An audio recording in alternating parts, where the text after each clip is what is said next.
Another headline, another reason we can't stay silent. The man who murdered Nazia Harris is dead, and her family cannot even grieve that properly because he took the location of her body with him.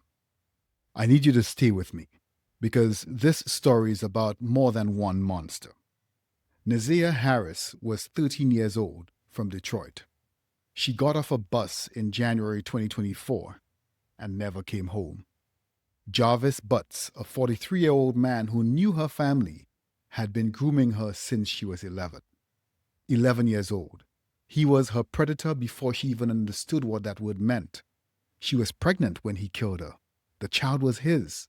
He pleaded guilty, sentenced 2 weeks ago to 35 to 60 years. And as part of that plea, as the one thing that might give her family any peace, he was required to reveal the location of her body. Then last Thursday, Jarvis Butts died in prison. Apparent suicide. He murdered her once, and now he has taken her from her family all over again. The world right now is consumed by the Epstein files.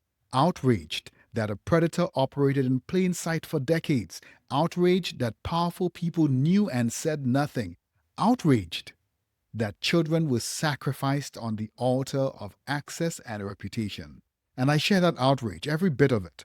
But Jarvis Butts is the Epstein that lives in our neighborhood. The predator who doesn't need an island, just a family's trust and a community's inattention. He had a prior sex crime conviction before Nazia was even born, and he still found his way into proximity to children, still groomed, still destroyed, still killed. The mechanism is identical, the silence is identical, only the zip code is different. Here is something I need every adult watching to hear and never forget.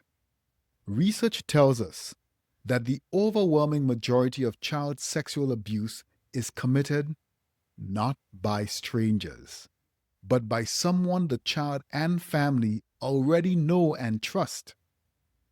Jarvis Butts was not a stranger. He was family adjacent, welcomed and trusted. That is not a coincidence. That is how predators operate. They do not break down doors. They walk through ones we open for them. So here is what I am asking you to do with this information. Know the signs of grooming, excessive one-on-one attention, gift giving, secrecy between an adult and a child, an adult who works unusually hard to be alone with your child.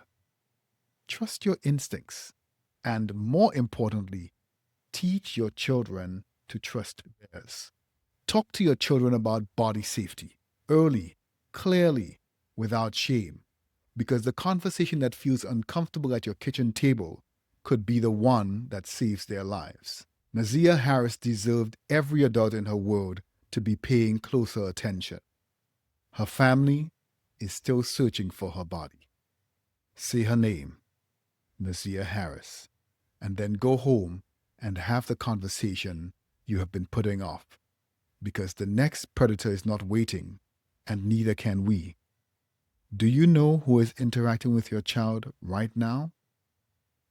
This is Dr. Thomas, because someone has to say it.